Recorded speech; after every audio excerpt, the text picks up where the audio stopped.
Okay, welcome to our second lecture in this application where we are making a login form in splash screen. So, as we ended the last lecture, we're going to design our registration form, which is to be filled by the application user.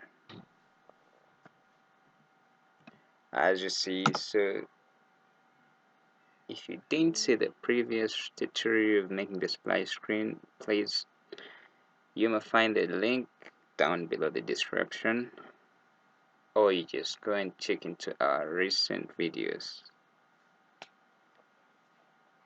So this is what we're actually going to design, and when the person fills the form,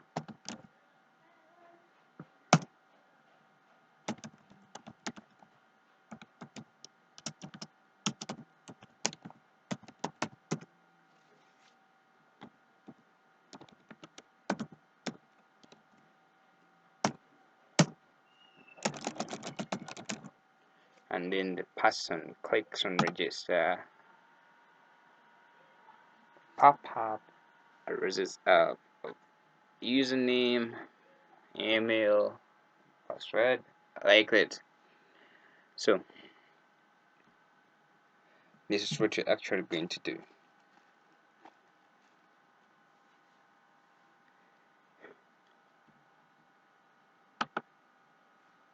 So right here is the form that I did.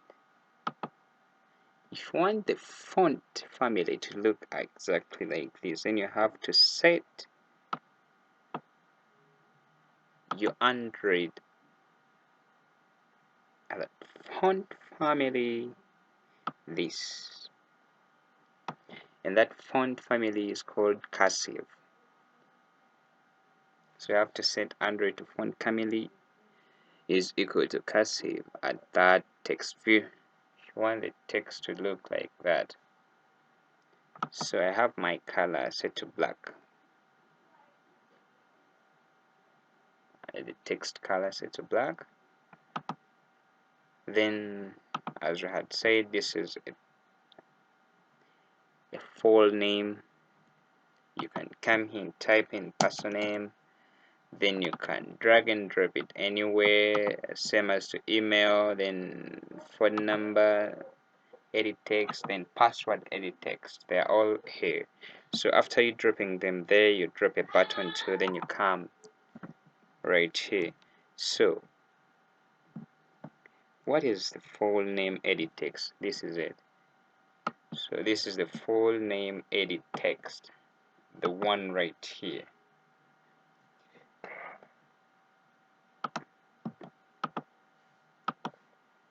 So how can you, if I told you don't drag and drop it here, how are you able to write into the code? You just open and edit text, then the major point is right here. Android to input type is equal to text person name right here. So this actually makes it a person name text box, or a person name edit text.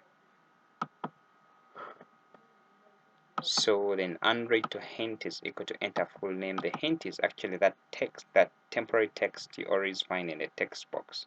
This one to direct you what to actually need to fill in that respective edit text. So you also have to set the ID, because we are going to need this ID when we are actually calling upon the text in the particular edit text, right over when we are in the main activity.c# file, or the activity file. So you need this ID, and you need to set an ID that you know. You cannot set spaces in the ID like text name, then you put a space over there, you'll have many errors. So no spaces right there. You should either, if you need a space, you should use an underscore to mean a space. but not a space. So after this, I named it txt name as the ID. Then the email field came here. This is it, and this is what makes it an email field, where I said the input type to text email address. Then you have also to set the hint as enter email address. Then also setting the ID. I set the ID to txt email. You can set it to anything as long as you don't put a space.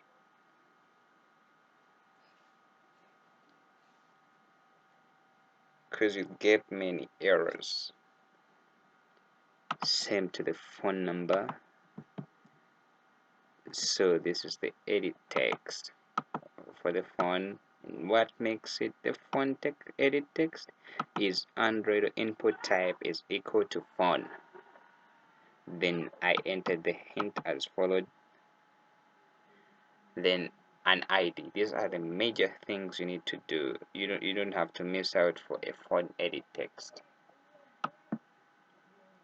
So this is Android ID is equal to @ plus ID, then txt phone. Then the password edit text, which is this one right here. You have to set it to Android input type text password, then send the hint, and then the ID. I set the ID as @ plus, then txt pass. Well, so this button right here, the button register, this is the button right here. So I set the ID to btn reg, then set the gravity to center, and then the layout gravity to center too. That's why the text in the button is centered, and the button is in the center of the layout, as in the linear layout or the Android layout, anything. So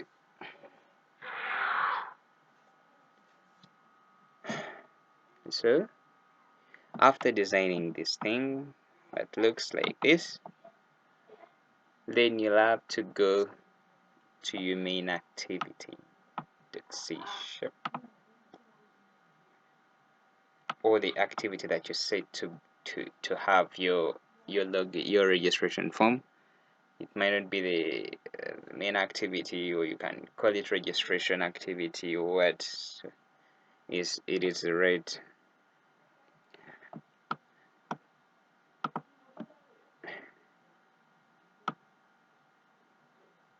So right here I set the label to string @string / app name. Why? We have strings here in the values, and the strings we have the app name, which is the second app. You can set this to any name that you want your application to be having, but actually I named it second app.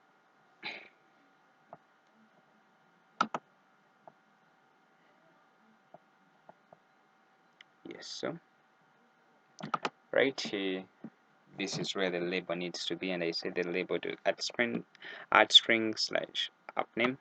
Then I set the theme to @style / mega. If you don't have this theme right here in your styles, this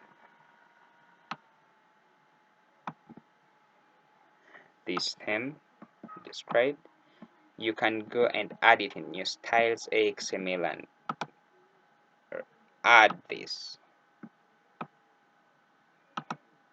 If you research a Visual Studio and research a project, you'll have it over here. You can set it. That is how it will be looking like on phone. So that is the theme that I set.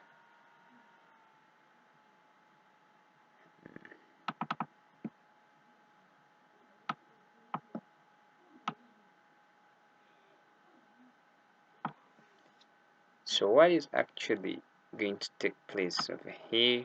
Just setting the theme. So you should declare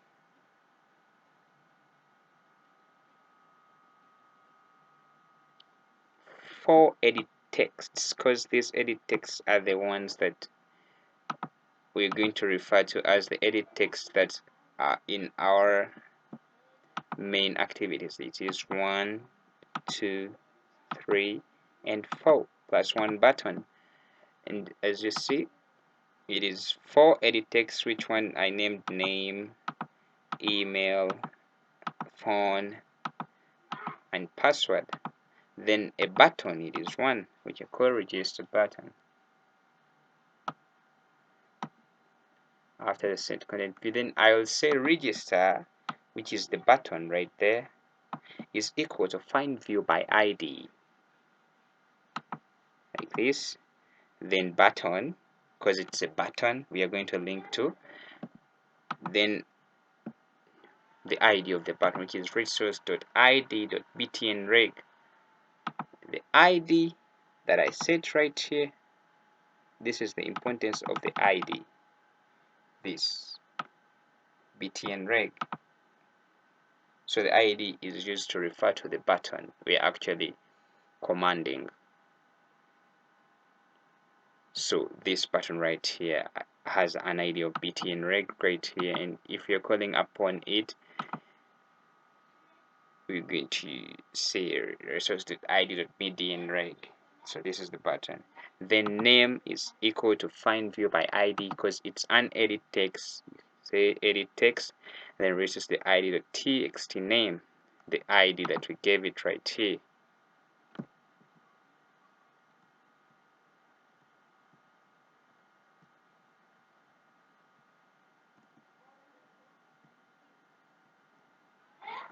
As you see right here,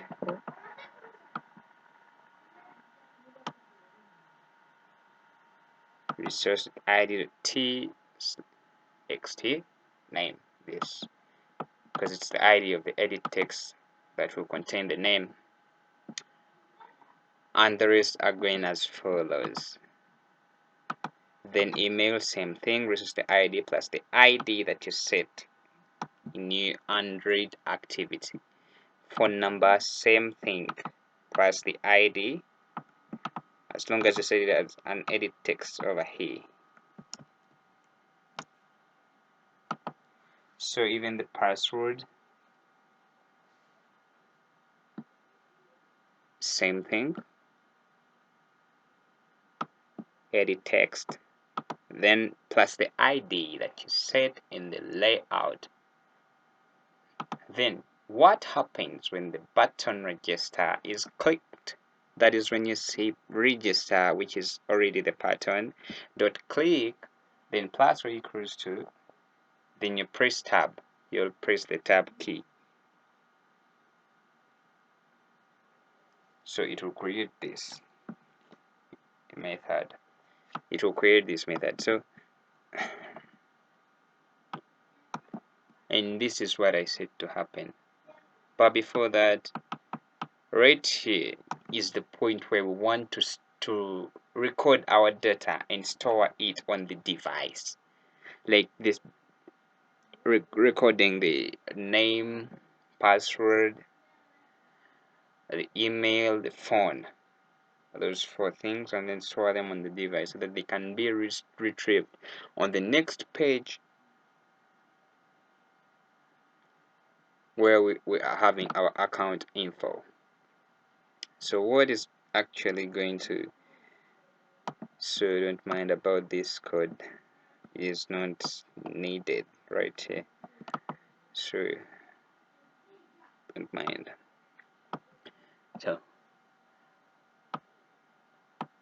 I made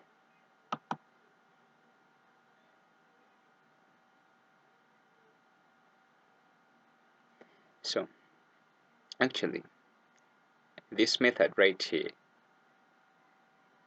that I named save to shared preference, you can name it save to local storage, save to anything, as long as it has meaning to you.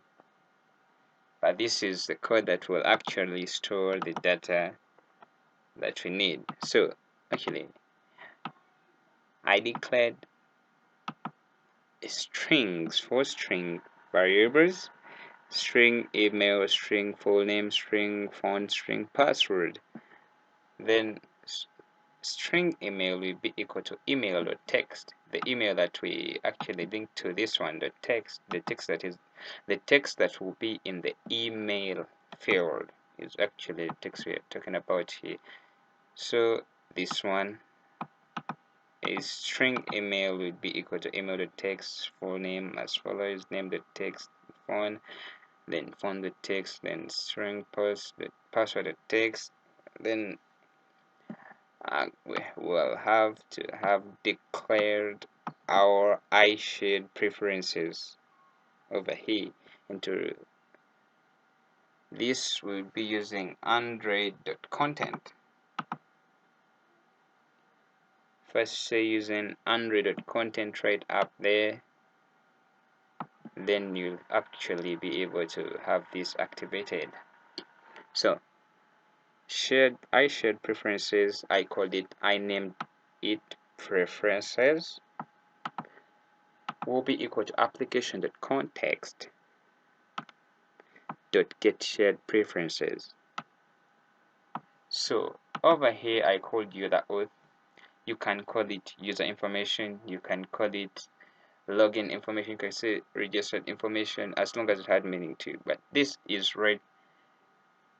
this is the point where the data will be stored. Okay, the name of the file location, or the name of the file that will contain the data. So I called it user auth. Then set the file creation mode to private so that it cannot be detected by other application, because it might be dangerous if it's in the public. So I should preference editor, then I called it editor. So right here, after you declaring this, then you call upon the editor, the shared preferences editor, which will be equal to preferences.edit. So after editing the preferences, what do you add? Editor.put string, because actually declared a puts, we declared them as strings here. If they were doubles, you could say put editor.put double, or editor.put anything, any data type. So actually this is a string, so this is what it will be named as in the local storage, and this is what is actually going to be put in the data field in the local storage. So editor.put string email, which is string email, and string email is equal to email the text. So put string full name, then string full name, then phone, then string phone, then password, then string password, then editor.apply. So that won't work out that way. So you should call upon this method right when you click on the button. So you call upon save to shared preference method. Then this is where the toast comes from. The toast message that you see when that contains the name, email to toast.makeTest. This, when you actually mean in that layout, is the one which is going to be the mother of the toast message. So this, your name is plus name the text, email the text, then numbers. Usually think you can do that. Add it. Then actually after you add all the information that you want to be contained in the toast message, you say toast length.long, or should be toast length.short, anything that you want. If you want the toast message to have a low duration, you set the toast length to short, and if it's a long duration, then toast length to long, then dot show.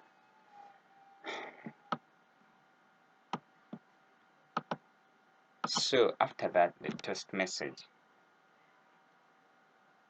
actually you don't have the welcome layout, and this welcome layout is actually the layout that has our data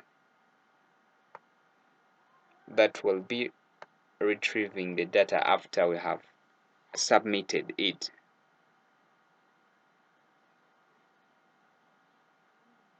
So at the moment you don't put this code when you run because you don't have the welcome layout.